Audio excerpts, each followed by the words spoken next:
ಅದಕ್ಕೆ ಅಂತರಂಗದಲ್ಲಿ ಅರಿಗಳಂದ್ರೆ ಅದಕ್ಕೆ ಯಾರಿಗಂತಾರ್ರಿ? ವೈರಿಗಳು. ವೈರಿಗಳು ಅರಿಷಡ್ ವರ್ಗ ಅಂತ, ಅದೇ ವೈರಿಗಳು.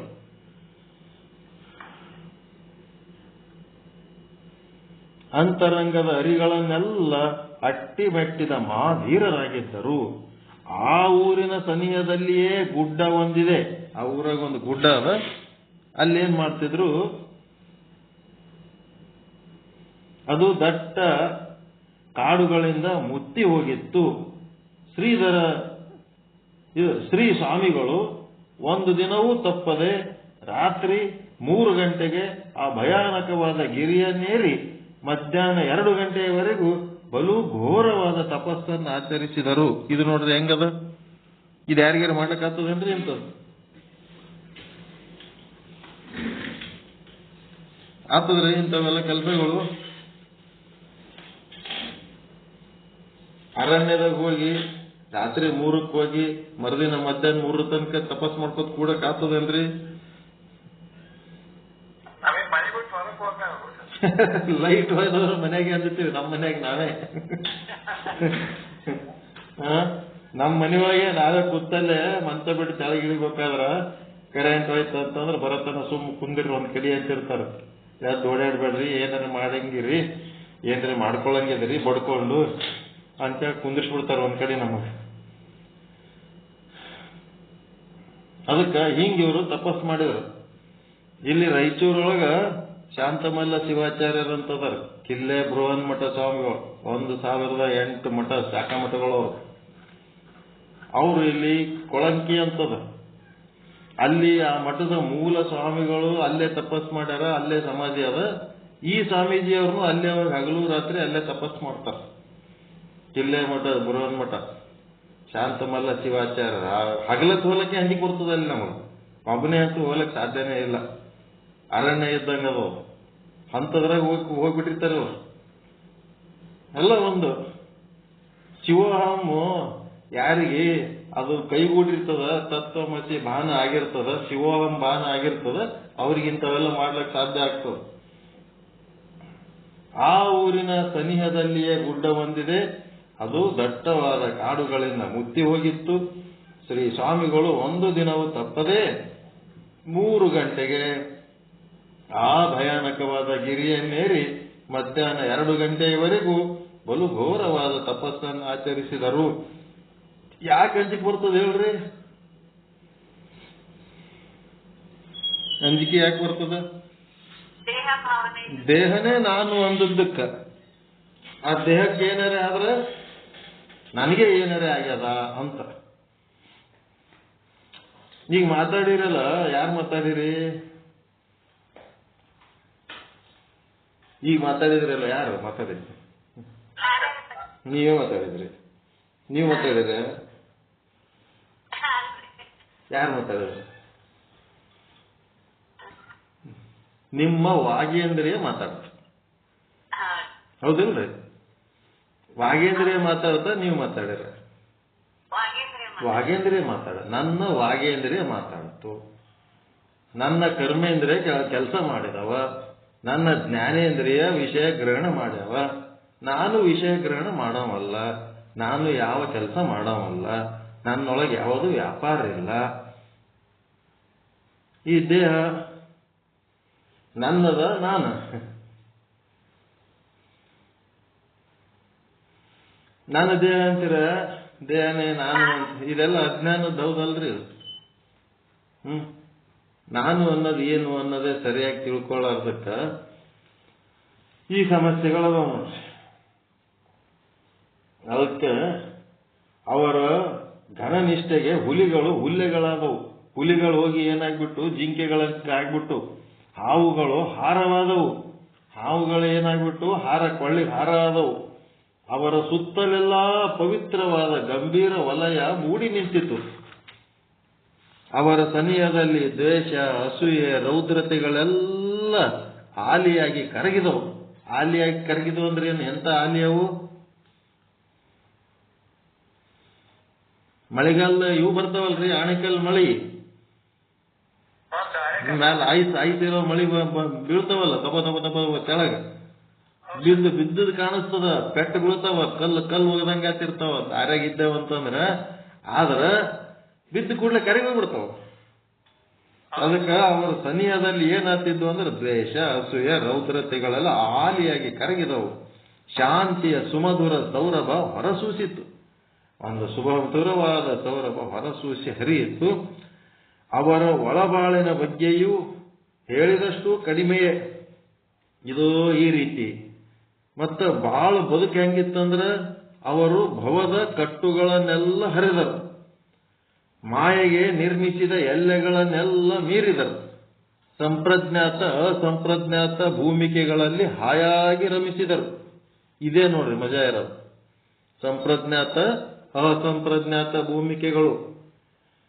ನೀವು ನಿದ್ದೆ ಮಾಡಿಲ್ಲ ಅಂತಂದ್ರೆ ಹೆಂಗ ಆರಾಮಿರ್ತೀರಿ, ನಿದ್ದೆ ಆಗ್ಲಿಲ್ಲ ಅಂದ್ರೆ ಸಮಾಧಾನ ಇರಲ್ಲ, ಊಟ ಸರಿಗೆ ಆಗ್ಲಿಲ್ಲ ಅಂದ್ರೆ ಹೆಂಗ ಆರಾಮಿರ್ತೀರಿ. ಈ ಸಂಪ್ರಜ್ಞಾತ ಅಸಂಪ್ರಜ್ಞಾತ ಇವುದ್ರೊಳಗೆ ಇದ್ದವ್ರಿಗೆ ಏನು ಸಮಸ್ಯೆ ಇಲ್ಲ, ಆರಾಮಿರ್ತಾರ. ಬರೀ ಬಯಲಿನ ನಿಲುವನರಿದು ನಲಿದರು. ಮತ್ತು ಬಯಲು ಬಯಲು ಬಯಲು ಆನಂದ ಪರಮಾತ್ಮ ಅದೇನು ಮಹಾಕಾಶ ಬ್ರಹ್ಮನನ್ನ ನೋಡಿ ಖುಷಿಪಟ್ರು. ಸತ್ಯದ ಪರಿಶುದ್ಧ ಅನುಭೂತಿ ಪಡೆದ ಅವರಿಗೆ ಭೇದವೇ ತೋರಲಿಲ್ಲ. ಘಟಾಕಾಶ ಇಲ್ಲ, ಮಠಾಕಾಶ ಇಲ್ಲ, ಬ್ರಹ್ಮಾಂಡ ಇಲ್ಲ, ಪಿಂಡಾಂಡ ಇಲ್ಲ, ಒಂದೇ ಕಾಣಿಸ್ಬಿಡ್ತು. ವೇದಾಂತ ಸಿದ್ಧಾಂತಗಳನ್ನು ಸಮಸಮವಾಗಿ ತೂಗಿದರು. ದ್ವೈತ ಅದ್ವೈತಗಳನ್ನು ಒಂದಾಗಿ ಕಂಡರು. ಏನ್ ನೋಡ್ರಿ ಅದು, ದ್ವೈತ ಅದ್ವೈತಗಳನ್ನ ಒಂದಾಗಿ ಕಂಡರು. ವ್ಯಕ್ತಿ ಭೇದವಾಗಲಿ ಜಾತಿ ಭೇದವಾಗಲಿ ಅವರ ಸನಿಹದಲ್ಲಿಯೂ ಸುಳಿಯಲಿಲ್ಲ. ಜಗವೆಲ್ಲ ಈಶನ ಆವಾಸವೆಂದರಿತ ಅವರು ನಿಜವಾಗಿಯೂ ದೇವದೃಷ್ಟಾರರು, ಪೂರ್ಣಾತ್ಮರು. ಏನ್ರಿ ಸಿದ್ದೇಶ್ವರ ಸ್ವಾಮಿಗಳ ಭಾಷೆ ನೋಡ್ರಿ ಎಷ್ಟು ಚಂದದ. ದೇವದೃಷ್ಟ, ದೇವರನ್ನು ಕಂಡವರು, ಪೂರ್ಣ ಆತ್ಮರು, ಸಚ್ಚಿದಾನಂದ ನಿತ್ಯ ಪರಿಪೂರ್ಣ ಆತ್ಮರು. ಚಂದದಲ್ರಿ ವಾಕ್ಯಗಳು, ಭಾವಗಳು, ವಿಚಾರಗಳು. ಸಿದ್ದೇಶ್ವರ ಸ್ವಾಮಿಗಳ ಲೇಖನದಲ್ಲಿ ಶಿವಾನಂದ ಸ್ವಾಮಿಗಳ ವರ್ಣನ, ಅವರ ಗುರುವಿನ ಗುರು, ಪರಮಗುರು ಅಲ್ಲ ಇವರು, ಪರಮಗುರುಗಳ ವರ್ಣನ. ಭಾವದ ಪರಿಮಿತಿಗಳನ್ನು ಕಳಚಿದ ಅವರು ಅದೆಷ್ಟು ದಿನ ಗೃಹಸ್ಥರಾಗಿ ಬಲ್ಲರು. ಈ ಸಂಸಾರದ ಮೇಲಿಂದು ಪರಿಮಿತಿಗಳು ಕಳಚಿದ ಮೇಲೆ ಎಷ್ಟು ದಿನ ಅಲ್ಲಿ ಆ ಸಂಸಾರವಾಗಿರ್ಲಕ್ ಸಾಧ್ಯ. ಅವರ ಅಂತರ್ವಾಣಿ ಮಿಡಿಯಿತು. ಅನುಷ್ಠಾನದಲ್ಲಿರುವಾಗ ಏನಾಯ್ತು, ಒಮ್ಮೆ ಶಬರಿಯ ದರ್ಶನವೂ ಆಯಿತು. ಶಬರಿ ಬಂದು ಏನ್ ಮಾಡಿದಳು, ಆ ಬಳಿಕ ಅವರು ಮನೆ ತೊರೆದರು, ಮನೆ ಬಿಟ್ರು. ಆಗ ಅವರಿಗಿದ್ದುದು ಒಂದೇ ಒಂದು ಆಶೆ, ಜಗದಲ್ಲೆಲ್ಲ ಸಂಚರಿಸಬೇಕು, ಸಮುದ್ರಗಳನ್ನು ದಾಟಿ ಪರದೇಶದಲ್ಲಿ ಕಾಲಿಡಬೇಕು, ಅಲ್ಲಿಯ ಜನರು, ಆ ಜನರ ಭೌತಿಕ ಮೋಹ ಕಳೆದು ಆತ್ಮರ ಅವರ ಆನಂದವನ್ನು ನೀಡಬೇಕು. ಸ್ವಾಮಿ ವಿವೇಕಾನಂದರು ಮಾಡಿದ ಕೆಲಸನೇ ಇವರು ಮಾಡ್ಯಾರ. ಹೆಂಗದ ನೋಡ್ರಿ, ಅವ್ರದಕ್ಕ ಎಷ್ಟು ಫೇಮಸ್ ಮಾಡ್ಯಾರ. ಇದು ನೋಡಿದ್ರೆ ಎಲ್ಲೋ ಒಂದು ಬುಕ್ನಾಗ ಮೂಲೆಗೆ ಬರೆದಿಟ್ಟಾರೆ. ಇವರು ಅದೇ ಕೆಲಸ ಮಾಡ್ಯಾರಲ್ರಿ, ಭಾರತ ದಾಟಿ ಹೋಗ್ಯಾರ ನೋಡ್ರಿ. ಈ ಉದ್ದೇಶದಿಂದಲೇ ಅವರು ಪ್ರಯಾಣಿಸಿದರು. ಆದರೆ ದೈವೇಚ್ಛೆ ಬೇರೆಯಾಗಿತ್ತು. ಮಧ್ಯದಲ್ಲಿಯ ಭಕ್ತರು ತಡೆದರು. ಅವರ ಅನುಭವಕ್ಕೆ ಮಾರು ಹೋದ ಭಕ್ತರು ಅವರಿಗಾಗಿ ಗದುಗಿನಲ್ಲಿ ಆಶ್ರಮ ಕಟ್ಟಿಕೊಟ್ರು ಅವ್ರಿಗೆ. ಎಲ್ಲ ಕಡೆ ತಿರುಗಾಡ್ಬೇಕಂತಂದ್ರೆ ಇವರು ಗದಗಿನಾಗ ಆಶ್ರಮ ಕಟ್ಟಿಸಿ, ಆ ಗುರುಗಳು ಏನ್ ಮಾಡಿಬಿಟ್ರು, ಅಲ್ಲಿಯೇ ನೆಲೆಯಾಗಿ ನಿಂತರು. ಅವರ ಸುತ್ತಲೆಲ್ಲ ಮುಮುಕ್ಷಿಗಳು ಮುತ್ತಿಬಿಟ್ಟರು. ದಿನವೂ ತುರ್ಯಾತೀತಗಳನ್ನೇರಿ ಬರುವ ಗುರುಗಳು ಮೈಮರೆದೇ ಉಪದೇಶಿಸಿದರು. ತುರ್ಯಾತೀತ ದಾಟಿದವರಾಗಿದ್ರು. ಶಿಷ್ಯರೆಲ್ಲ ಮನವಾರ ಕೇಳಿ ನಲಿದರು. ಗುರುಗಳ ಮಹಾಸನ್ನಿಧಿಯಲ್ಲಿ ಬಾಳಿ ನಿಂತ ಶಿಷ್ಯರ ಬಾಹ್ಯ ಜಗತ್ತನ್ನೇ ಮರೆತರು. ಗುರುಗಳ ಸನ್ನಿಧಿಯೊಳಗೆ ಏನಾಯ್ತು, ಆ ಶಿಷ್ಯರು ಹೊರಗಿನ ಜಗತ್ತೇ ಮರೆತು ಬಿಟ್ರು. ಅವರು ಕನಸು ಮನಸ್ಸಿನೆಲ್ಲ ಏನಾಯ್ತು, ಗುರುಗಳ ಚಿತ್ರವೇ ಮೂಡಿತು. ಗುರುಗಳ ಚಿತ್ರನೇ ತುಂಬಿಕೊಂಡ್ಬಿಟ್ರು. ಯಾರು, ಮುಮುಕ್ಷುಗಳು. ಶಿವಾನಂದ ಸ್ವಾಮಿಗಳದೇ ಚಿತ್ರ ತುಂಬಿಬಿಡುತ್ತೆ. ಶ್ರೀ ಮಲ್ಲಿಕಾರ್ಜುನ ಮಹಾಶ್ರೀಗಳು ಆ ದೇವಗುರುಗಳ ಪರಮ ಶಿಷ್ಯರು. ತಮ್ಮ ಗುರುಗಳ ಬಗ್ಗೆ ಹೇಳ್ತಾರೆ. ಅವರು ದೇವಗುರುಗಳು, ಅವರದು ಶಿಷ್ಯರು, ಪರಮ ಶಿಷ್ಯರು. ಅವರಲ್ಲಿ ಗುರುಗಳು ತಾಳಿದ ಅಭಿಮಾನ ಅದ್ಭುತವಾಗಿತ್ತು. ಅದಕ್ಕೆಂದೇ ತಾವು ಗಳಿಸಿದ ಅನುಭೂತಿಯನ್ನೆಲ್ಲ ಧಾರೆ ಎರೆದು ಇತ್ತು. ಈ ನನ್ನ ಅಮೋಘ ಅನುಭವವನ್ನು ಜಗದ ತುಂಬ ಹರಡು ಎಂದು ಆಜ್ಞಾಪಿಸಿದರು. ಯಾರಿಗೆ?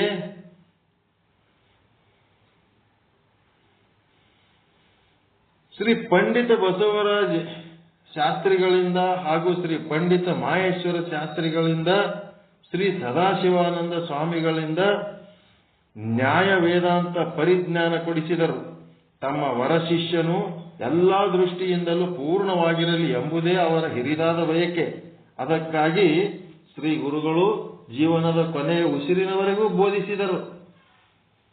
1939 ಶ್ರಾವಣ ಶುದ್ಧ ಎಂದು 1939 ಶ್ರಾವಣ ಶುದ್ಧ ಪಂಚಮಿ ಶುಕ್ರವಾರದಂದು ಬ್ರಾಹ್ಮಿ ಮುಹೂರ್ತದಲ್ಲಿ ವಿದೇಹ ಮುಕ್ತರಾದರು.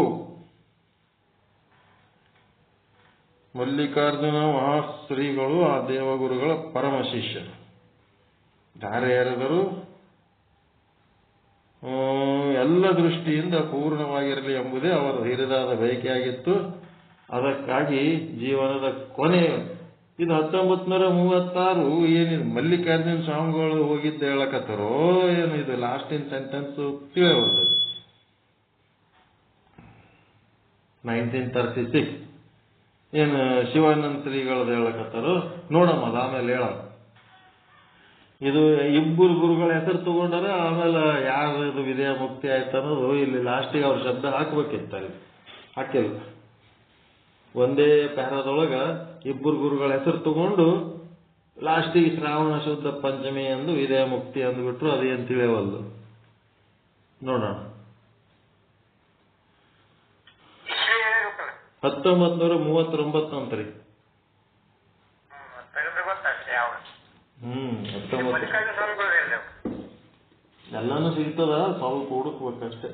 ಇದು 39 ಅಂದ್ರೆ ಇವ್ರದು 39 ಅದ. ಇವ್ರದ್ದು ಶಿವಾನಂದ ಸ್ವಾಮಿಗಳದ ಅಲ್ಲಿ ಯಾವುದು ಸದ್ಬೋಧ ಚಂದ್ರಿಕೆ, ಅದರೊಳಗಿರೋ ಡೇಟ್ಗಳೆಲ್ಲ 39ನೇ ಇಸ್ವಿನೇ ಅವರು.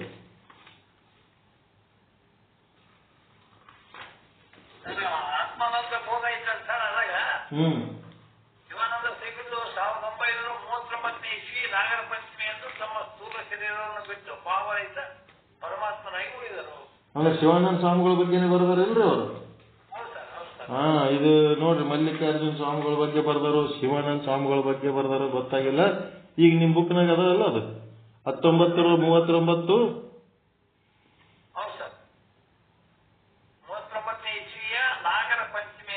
ಅದೇ ಶ್ರಾವಣ ಶುದ್ಧ ಪಂಚಮಿ ಅಂದ್ರೆ ನಾಗರ ಪಂಚಮಿ.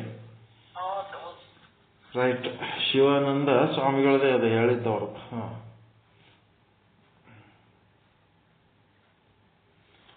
ಅವರ ಈಗ ಹುಟ್ಟಿದ್ದು 1858-59 ಶಿವಾನಂದರು ಜನಿಸಿದರು. ಅವ್ರು ಜನಿಸಿದ್ದ ಶಿವಾನಂದರು ಈ ಶತಮಾನದ ಪೂರ್ವ ಭಾಗದಲ್ಲಿ ಅಂತ ಬರ್ದಾರ. ಅಂದ್ರೆ ಎಷ್ಟು? 1858. ಸ್ಪಷ್ಟ ಇಲ್ಲ, ಅದಕ್ಕೆ ಹಿಂಗ್ ಬರ್ದಾರ ಅವರು. 1858, 1936. ಆಯ್ತು. 39. ಕರೆಕ್ಟ್. ಅವರ ಅಮರ ಪರಂಜ್ಯೋತಿ ಮಾತ್ರ ಮರೆಯಾಗಲಿಲ್ಲ. ಇಲ್ಲಿ ಮುಂದೆ ಓದಿದ್ರೆ ಗೊತ್ತಾಗ್ತು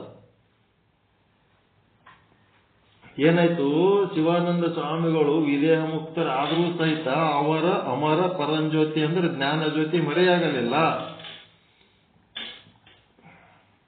ಅದು ಸಹಸ್ರಾರು ಭಕ್ತರ ಭವ ನಿವಾರಣೆಗಾಗಿ ಶ್ರೀ ಮಲ್ಲಿಕಾರ್ಜುನ ಮಹಾಶ್ರೀಗಳ ಹಾಗೂ ಅವರ ಅನೇಕ ಗುರುಬಂಧಗಳ ಅಂತರಂಗದಲ್ಲಿ ಅವಿವ್ಯಕ್ತವಾಗಿ ನಿಂತರು. ಆ ಜ್ಯೋತಿಯ ಆಶ್ರಯದಲ್ಲಿಯೇ ಶ್ರೀ ಮಲ್ಲಿಕಾರ್ಜುನ ಮಹಾಶ್ರೀಗಳು ಅತ್ಯದ್ಭುತವಾದ ಕಾರ್ಯಗಳನ್ನು ಎಸಗುತ್ತಿದ್ದರು. ತಮ್ಮ ಗುರುಗಳಿಗೆ ಕೇವಲ ಪ್ರಾಣವಾದ, ಅವ್ರ ಗುರುಗಳಿಗೆ ಪ್ರಾಣ ಎಂಬುದು ಶ್ರೀ ನಿಜಗುಣ ತತ್ವ ವಿಜ್ಞಾನವನ್ನು ಎಲ್ಲೆಲ್ಲೂ ಹರಡುತ್ತಿದ್ದಾರೆ. ಅವರ ಪ್ರಚಂಡ ವಿದ್ವತ್ ಹಾಗೂ ಅನುಭವಕ್ಕೆ ತಲೆ ಬಾಗದವರಿಲ್ಲ. ಅವ್ರ ಮಲ್ಲಿಕಾರ್ಜುನ ಶ್ರೀಗಳು ಸಹಿತ ನಿಜಗುಣ ತತ್ವಜ್ಞಾನನೇ ಬೋಧೆ ಮಾಡೋಗ್ಯಾರ ನೋಡ್ರಿ. ಅವರೊಬ್ಬ ಪುರುಷ ಸಿಂಹ. ಅವರ ಗರ್ಜನೆಗೆ ಪ್ರಪಂಚ ಭೂತ ಏನಾಗ್ಯದ ಗದಗದನೆ ನಡುಗೋದು. ಅವರೊಂದು ಆಧ್ಯಾತ್ಮ ಬಿರುಗಾಳಿ. ಅದಕ್ಕೆ ಅವ್ರಿಗೆ ಏನಂತಾರ, ವೇದಾಂತ ಕೇಸರಿ ಅಂತಾರೆ ಮಲ್ಲಿಕಾರ್ಜುನ ಸ್ವಾಮಿಗಳಿಗೆ. ಅವರು ಬೀಸಿದಲ್ಲೆಲ್ಲ ಆತ್ಮಸೌರಭ ಹರವಿಕೊಳ್ಳುವುದು. ಅವರು ಬಾಯಿ ತೆರೆದರೆ ಧರ್ಮ ಮಳೆಗರೆಯುವುದು. ಅವರು ಕಾಲಿಟ್ಟರೆ ಸರಸ್ವತಿ ಒಲಿದು ಬರುವಳು, ಸಿರಿ ನುಗ್ಗಿ ಬರುವುದು. ಯಜ್ಞಾನಾಂ ಜಪಯಜ್ಞೋಸ್ಮಿ ಅಂದ್ರೆ ಯಜ್ಞಗಳಲ್ಲೆಲ್ಲ ಜಪಯೋಗ ಅಂತೇನದ, ಅದೇ ಶ್ರೇಷ್ಠದ. ಭಗವಂತನ ಮಾತು ಜಪಯಜ್ಞದ ಹಿರಿಮೆಗೆ ಸಾಕ್ಷಿ. ಇಂಥ ಜಪಯಜ್ಞವನ್ನ ಪುನಃ ಪ್ರವರ್ತಗೊಳಿಸಿದ ಶ್ರೇಯಸ್ಸು ಶ್ರೀಗಳದು. ಇಂಥ ಜಪಯಜ್ಞ ಹಲವು ಪ್ರದೇಶಗಳಲ್ಲಿ ಜನಜನಿತ. 10,000 ಭಕ್ತ ಸಮುದಾಯದಲ್ಲಿ ಶ್ರೀಗಳ ದಿವ್ಯ ನೇತೃತ್ವದ ಕೆಳಗೆ ಜಪಯಜ್ಞವು ಕೃತಾರ್ಥತೆಯ ಭಾವವನ್ನುಂಟು ಮಾಡುತ್ತದೆ. ವಿವಿಧ ಜಾತಿ ಮತ ಧರ್ಮಗಳ ಜನ ಜಪಯಜ್ಞಗಳಿಂದ ಮಾನಸಿಕ ನೆಮ್ಮದಿ ಹೊಂದಿದ್ದಾರೆ, ಆಧ್ಯಾತ್ಮಿಕ ಸಂತೋಷ ಅನುಭವಿಸಿದ್ದಾರೆ. ನೋಡ್ರಿ ಹೆಂಗ ಇದೆಲ್ಲ ಶ್ರೀ ಮಲ್ಲಿಕಾರ್ಜುನ ಶ್ರೀಗಳ ಕರ್ತೃತ್ವ ಶಕ್ತಿಯ ಪ್ರತೀಕ. ಜ್ಞಾನದೀವಿಗೆ ಜ್ಞಾನ ವೃದ್ಧಿಗಾಗಿ ಅವರು ತಮ್ಮ ಅಮೂಲ್ಯ ಜೀವನವನ್ನೇ ಮುಡುಪಾಗಿಟ್ಟಿದ್ದಾರೆ. ಜನರ ಸೇವೆಯೇ ಗುರು ಸೇವೆ, ದೇವಪೂಜೆ ಎಂದು ಬಗೆದು ಅವರಲ್ಲಿ ಗುರುವಿನ ಅಮರ ದೇವಿಗೆ ಸದಾ ಹೊತ್ತಿ ನಿಂತಿದೆ. ಅದರ ಆಶ್ರಯದಲ್ಲಿಯೇ ಅವರ ಪ್ರವಚನದ ಮೂಲಕ ಹಲವು ಗ್ರಂಥಗಳು ಹೊರಬಂದಿವೆ. ಇದೀಗ ಗುರು ಪ್ರಶಂಸಿತವಾದ ಸಿದ್ಧಾಂತ ಶಿಖಾಮಣಿಯ ವಿಸ್ತೃತ ಭಾಷ್ಯದೊಂದಿಗೆ ಹೊರಬರುವುದಕ್ಕೆ ಶ್ರೀ ಗುರುಗಳ ದಿವ್ಯ ಆಶೀರ್ವಾದವೇ ಕಾರಣವಲ್ಲದೆ ಮತ್ತೇನು? ಇಂಥ ಒಂದು ಸಿದ್ಧಾಂತ ಶಿಖಾಮಣಿ ಪ್ರವಚನ ಅವ್ರು ಮಾಡಬೇಕಾದ್ರೆ ಅವ್ರ ಗುರುಗಳದು ಒಂದು ಆಶೀರ್ವಾದ ಇದ್ದದ್ದಕ್ಕೆ, ಶಿವಾನಂದರ ಆಶೀರ್ವಾದದ ಸಲುವಾಗಿ ಈ ಪ್ರವಚನ ಮಾಡ್ಲಿಕ್ಕೆ ಸಾಧ್ಯ ಆಯಿತು ಅಂತ. ಅಂಥ ಶ್ರೀ ಗುರು ಜ್ಯೋತಿಗೆ ನನ್ನ ಅನಂತ ಪ್ರಣಾಮಗಳು. ಈ ಗ್ರಂಥವು ಆ ಅಮರ ದೀಪ್ತಿಗೆ ಅರ್ಪಿತ. ಆ ಗುರುಗಳಿಗೆ ಇದು ಅರ್ಪಣೆ ಮಾಡೀನಿ ನಾನು. ಇದು ಬರೆದದ್ದು ಅವ್ರದೇ ಪ್ರವಚನದ ಸಾರ ಅದ, ಅವರಿಗೆ ಅರ್ಪಣೆ ಮಾಡೀನಿ ಅಂತ ಇದು ಅರ್ಪಣೆ ಬರೆದ್ರು ಅವರು. ಗುರುವಿನ ಬಗ್ಗೆ ಭಕ್ತಿ. ನೆಕ್ಸ್ಟ್ ಮೊದಲ ನುಡಿ. ಈ ಬುಕ್ಕಿನ ಬಗ್ಗೆ ಒಳಗೆ ಹೋಗೋದಕ್ಕಿಂತ ಮೊದಲು ಈ ಗ್ರಂಥ ಏನು ಮೊದಲಿದು ಓದಿ ಮುಂದುವರಿ ಹೊಸ್ತಲಿದ್ದಂಗೆ ಇದು ಮುಂದಿನ ಸಂಡೇ ಹೇಳೋಣ, ನೆಕ್ಸ್ಟ್ ಸಂಡೇ ನೋಡೋಣ. ಇವತ್ತು ಸಾಕಲ್ರಿ ಇಷ್ಟು.